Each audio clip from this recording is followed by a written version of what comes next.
He come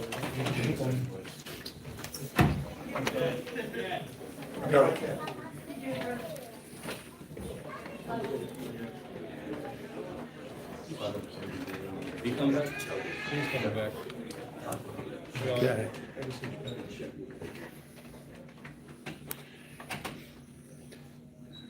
You ready, Bar? Hold on, let me just. Waiting for Berrick.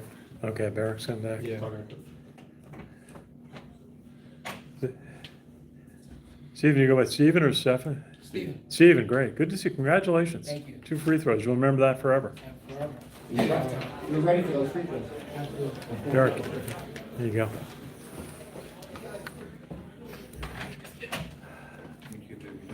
Yep, go ahead. And wants to lead off. Steven, you got that 2 free throws at the end. What did it need for you to get in the game, get that opportunity? Well, you put in so much hard work. You put in so much time for the game of basketball. Once I knew I fell in love with basketball, I knew this was the route that I had to take to be a manager and to be able to get in the game. Given the opportunity by Coach Pitino, it's just a blessing. I thank God for all he's given me, and it's just a blessing.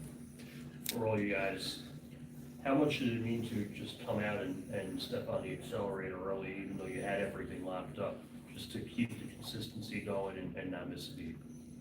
Well, I think just playing hard no matter what, no matter the opponent's key for us, no matter for senior night or whatever, you just keep on stepping into it. That's the mindset we want to go into the MAC tournament with. And Parker, Marist had a bit of a run in the second half, but then you guys, as Jay said, you put the accelerator on and got a 14-0 run. How did it feel to make that run at the end when you got challenged a little bit?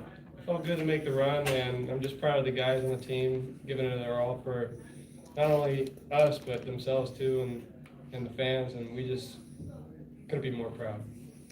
Berrick, just your journey at senior night for you, your 3-year run here, high energy game. What was it like for you tonight? It was fantastic. Went just how I wanted to. Steve scoring. That made my whole senior night. Steve, this summer I told Steve like I want to be a pro. Steve, of all the managers, Steve stayed the whole summer working out with me, shooting with me, working with me, and I'm actually thank you, bro. I appreciate that a lot. I love you very much. And to see him scoring free throws just made my whole night. And to get him in the game, like that was the goal, just to get Steve in the game and get Steve scoring. That was the game plan for me. I mean, to win, of course to win, gotta win. But to get a big lead and get Steve winning to score. And James, tell us about your night, your senior day. What would it like to get out there and have a big win on your last night here? Yeah, especially, it's going to be sad last time at the Heinz Center. I love the support everyone brings here. We definitely have one of the best home court advantages at this level, so they make it a lot of fun. And it's nice to end on the right note with my guys. Me, Parker, Berrick, Steve. Since Coach P came here, we've all been here together. So it was good to go out on the right note. And obviously, again, shout out to Steve coming in and stepping in those free throws. I mean, I know firsthand it's not easy to come in the last couple minutes and go out and score. So that took a lot of guts. So I'm proud of my boy. In preparation for tonight's game, kind of had probably the last couple of days, coaches had to keep the mindset on, regardless if we clinch the first seed, we got to continue to march, we got to continue to fight. Was that something that was happening? Yeah, I think just not focusing on, obviously we'd love to clinch the first seed, but we're not thinking about that. Any opponent can beat us any night, and we just have to give it each night. So. James, follow up tonight after scoring 7 on Sunday against Seattle. What's the last week been like for you? Just another day at the office. Coach Pitino, he doesn't. It's a quick memory with him.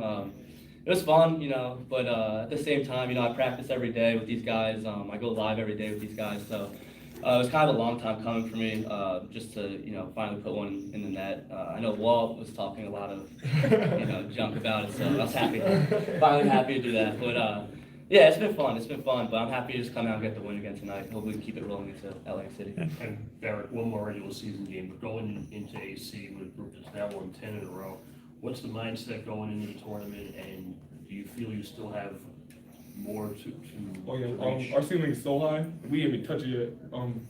Everybody's young, our team's young. They're young, they just got here. Most of them playing the most they ever did. They're gonna, the ceiling is high, super high. All them 30-point wins, 20-point wins tonight, like that's the past. We know what happened in AC, anything can happen, so we're going with a different mindset that we're gonna lock in on defense and try to win the whole thing and get this more smash and try to do what St. Pierce did. Parker, just tell us a little bit about, in January, had a couple of stumbles, but now has 10 straight. What did it take to turn the season in January to have this streak of 10 wins? Well, basketball is a game of ups and downs and runs, and I think I'm glad we hit that patch early and we realized that each night we need to give it because, like I said, any opponent can come in and beat any team, and that's basketball. And I think if we just keep playing the defense that we're doing and stepping it up on offense, we have a great team. Like Berrick said, we're young and tenacious, and I think we're going to do well if we stay locked in. Even before the tournament, got a tough game on Saturday, and your Riders have been a pain in the neck to Iona the last 2 games. We all know that. Any thoughts on that game coming up? We're gonna prepare the same way we prepare for every team and go get them extra hard, super hard, honestly. Berrick, just a thought maybe about how this team has really gelled in the second half of the season, last 6 weeks, to have the streak and really be playing so well on offense and very well in defense. So in practice, we switched up the teams because it was our starting 5 versus the bench guys, and it was never fair, I'd say, because we win by 20-30, and so we switched it. So we really had to switch it. We switched it. It got super competitive. One day, Walt and Dance would go at it. One day, me and Sadiq would go at it. Nelly and Silas go at it every day. So like that, Nelly's making Silas better. DJ's making Walt better on defense. Walt's making DJ better on offense. Like I'm making Deco better on defense. Deco's making me better on offense and defense as well. So like it's just helping all of us to get together and stepping up everybody's game. I think that's what really. Parker, how do you feel about going down to Ryder on Saturday night, a team you had challenge with last year, and you may very well play again in Atlantic City? I mean, like Berrick said, we're just going to go into the game like any other game, prepare, be focused, and not worry about it, and just keep, knocking it down, going into Max with the same mindset. Steven, I imagine that you've taken a lot of shots at that foul line. What was it like to do that during a game? I mean, it's surreal. Like, you put in all this hard work. Coach told me on the plane to St. Mary's, I'm suiting up, and I knew, like, the opportunity would present myself, and maybe it will come at the foul line, so I took a lot of shots. I took a lot of shots in the gym, too. Me and Berrick was in the gym this morning. He was rebounding for me. Like, you don't ever see a player rebounding for anybody, for a manager. So I got to shout out to him with that again. So, you put in the work never fails. So put in the work, the opportunity presented itself, and capitalized. James, you were extremely emotional, I thought, on Sunday. Have you been able to reflect more on what that moment meant for you now on senior night? Yeah, I mean, I think that's just how I play. I mean, if any of you watched me play in high school, I definitely have a little bit of a temper. Coach Pete told me I can't talk tonight if I score, so I had to be a little more calm. That wasn't anything special. That's just me. I play with a lot of emotion. I got a quick temper. It's the Irish in me. All right, thanks, guys. Thank you. Thank you, guys. Final players. Congratulations. Thank you, guys. Okay, James. Berrick, good job. Thank you. Appreciate you. So good to see you. We need you for another interview downstairs. And of course, that was Iona manager Stephen Boateng, who got in, made 2 free throws at the end, and Parker Weiss, senior, and Berrick, JeanLouis, 3-year player for Iona, starter most of the way. Known as possibly the best defensive player in the MAC conference. And then James Carey, who got in and had 7 points on a game on Sunday. Now the Gales will get set to travel to Ryder for a game that's going to be 2 teams that are going to be eyeing each other for what could be a rematch a week later in Atlantic City. Could very well be the finals or a semifinal matchup. So we'll see. Iona's going to be the top seed. Gales are now 23-7, 16-3. And here's the coach, Rick Pitino.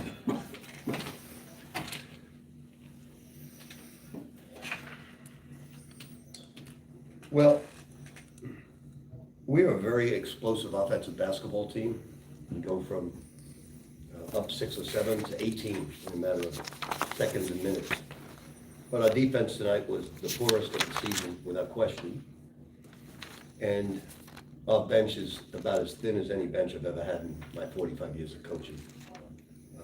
I don't think we're gonna get Cruz back at all this year. And if you look at the guys coming off the bench, you'll see all donuts, all zeros.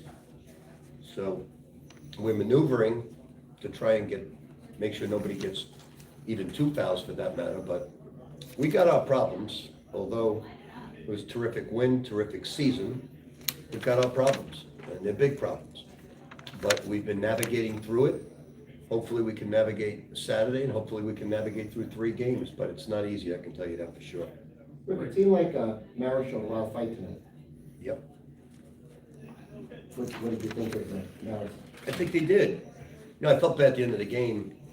I told no shots, and he paid no attention to me, he's a manager, but outside of that, it's a moment that he'll remember for the rest of his life. Have you always been that manager? Is this an Iona Just the thing? guys who can play, Okay. just the guys Did that you can do play. that Kentucky and Louisville too? No, Okay. just, it's a little bit different, and I'll tell you why I do it. Because at Kentucky and Louisville, every manager's on scholarship. They get books their freshman year, they get tuition sophomore, full scholarship junior, senior year. These guys get nothing, 0.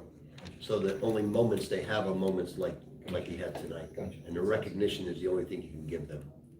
Rick, from a confidence standpoint, how important was it to get off to that early start and just? Well, the first 7 minutes, that was the best basketball we played all season. But then the moment I subbed, it went from the best basketball to the worst defense of the season. So it's something, again, we just got to get through. They shot 46% from the field. They're a team that shoots 40%.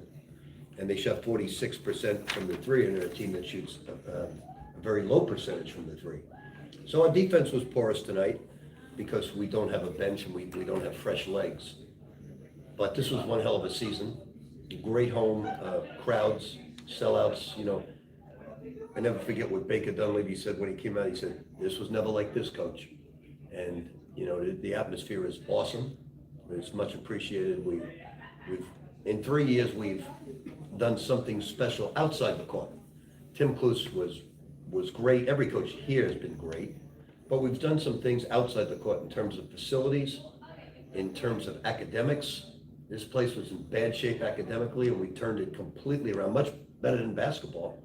And we've turned around a really good culture in the way they love each other. So we're real proud of that. In 3 short years, we did a lot of good. Coach, When you say that you that the bench didn't produce, right, when you put them in, is that both offensively and defensively, or Yes. just offensively? Both. Both ways. Well, in fairness to the bench, the talent, you go from 2 of the better backcourt players in the nation, and then when you sub, you're subbing an ex-walk-on in Parker. Bub is, you know, he played 19 minutes and didn't have a point, but he did have 4 assists. So it's just offensively, they can't do what the starters do. It seems like they play the press ball. Yeah, the press was great tonight. Yeah. Almost, it was life and death, almost every inbounds pass. Coach Nelly Jr. Joseph, 11 out of 16 today, 27 points, 11 rebounds. His footwork looked good on the court. He's improved so much, it seems, this year. I wanted him, I told him, I said, Nelly, the back to the basket moves are over. I want you to front face. I'm not telling you something, you watch it every game. Nelly, when he gets bodied, doesn't jump vertically very well. But when he front faces, like turn and front face, his moves are terrific. So I said, we're going with that constantly now. Unless you're ducking in the middle of the 3-second lane in the arc, I want you making front face moves. That's all we've been working on. And he did a fabulous job tonight with that. And Dennis Jenkins, a lot of good moves to the basket tonight. Not shooting from the outside as much, but going inside, making his Who's that? shots. I'm sorry? Dennis Jenkins. Well, what was impressive is you got 2 guards that have 19 assists and 2 turnovers. I mean, you don't see that too often. That was very impressive. And then Walt had 5. So Walt played great defense. You know, I've been on him about his defense, but he pulled a little Clyde. You guys are too young for this, but he pulled a little Clyde Frazier guarding the ball. Clyde Frazier used to go down. He'd bait the guy, go down on one knee and make the steal. And he had a couple of Clyde Fraziers tonight. 26 assists on 36 makes overall, Rick, what can you say about the whole? It was terrific. 26 assists in the game were great. You know, we've had a great season. And out of the 3 years here, this was the toughest season to coach because of navigating through the injuries. I mean, Cruz Davis just has a little tendonitis and he can't play. And, you know, it's not made, we've done 2 MRIs, it's nothing, but he's probably out for the season. Because freshmen sometimes can't, you know, it's, without question, tendonitis can be painful, but there's nothing we can do about it. He's probably gonna sit. Coach, last year, early in the season, you were saying last year's team was really better, but has this team gelled to the level of last year, maybe getting past it? Look, we had one bad game, the Ryder game, but you forget how good they were in the regular season. So it's you know, it's very easy to forget the season. They did what we did. They clinched early, clinched by 3 games, but that team was much deeper. You came in with Dylan Van Eyck. You had Quinn Zielinski. So, you know, now you're playing a center at the power forward spot. You have no backup 3. You're limited in what you can do. So, no, this team is not as good. Now, if you played 5 versus 5, this team would probably win. But in terms of the game, it would be interesting. In January, when you had a couple losses, is there something that you did with the team to help them turn the season around and go to 10 straight wins? No, we just played a very tough schedule. Very tough schedule. I used to tell the owner of Panathinaikos, he said, we lost 3 straight. I said, yeah, but we're in 6th place. We're fine. You're going to have your peaks and valleys every season. No, we're fine. And we were fine all year. We just have our injuries. You know, Berrick's missed over a month. Quinn Zielinski's out. Cruz Davis has missed a month. Walter Clayton missed 2 weeks. I mean, you know, Walter Clayton, he's a young man that had 3 football scholarships at major level and had very few basketball scholarships. And he's as good a guard as I've coached, and I've coached some great ones. He's terrific and getting better. Once he got his weight down from 190 to 183, his quickness has gotten a lot better. His defense has gotten a lot better. If we keep him at 183, I think we have something special. Rick, you've seen Patrick Gardner twice. What can you say about his pro potential? So I told him before the game, if I can help you in any way. Now, he is a great EuroLeague player. Great. His game is 100% EuroLeague. So if he doesn't make it in the NBA, I'll be on the phone to Panathinaikos right away. Because he's got a great EuroLeague game. Everything he does spells EuroLeague. Now, I hope he makes the NBA, certainly, because he's terrific. Rick, it's gonna sound crazy, but I was talking to a ballet teacher, and I was telling her how your reputation is one of the best skills development coaches ever. That's your reputation. This ballet teacher, I was telling about Nelly Jr. Joseph, and he says if he had a ballet instructor, he might be able to raise his vertical leap. Is that something that's ever come up with your skills Yeah, development? I think that's true. I think ballet would help a guy like Nelly without question. And that's why front facing, he was much better tonight. Because when he loses balance, anything to do with balance would certainly help Nelly. It's trying to convince, I had to convince one player to shoot underhanded, and he became a free throw line, and he became a celebrity, and he fell in love with it because everybody was talking about the new Rick Barry. And it's getting the players to want to do ballet, but without question that would help. Do any teams do that? Use like ballet as a part of their I haven't heard that, no. But in theory, it would really help there, I know. I'll tell the ballet teacher I told you. Yeah, she wants to come over and do it. I'll certainly pay her. Okay, I'll listen. Hey, Coach, Quinn Zielinski recognized today. What do you see his future? Is any chance he's coming back? He's going to transfer to another school, probably a Power 5 school. I'm sure he wants an NIL, and he's going to do that, which is okay. But we're hopefully going to have Osborne back. You know, look, this is it's 100% free agency now. You know, these guys are all pros. There's no longer amateur basketball at all. And you know, Iona's going to have to get into the business as well. There's no question about it. It's here to stay. And you know, we can't have anything to do with it at all. But I'm sure that it'll happen, and it has to happen. Or you know, teams go after your players. And, you know, they're very loyal to me, which I appreciate. They came here to play for me, which I appreciate. But it's not amateur basketball anymore. It's professional basketball at a lower level. Okay. So Iona coach, Rick Pitino. We'll have more very soon. Thanks for watching. Only 7 turnovers is impressive too. Tyler wasn't half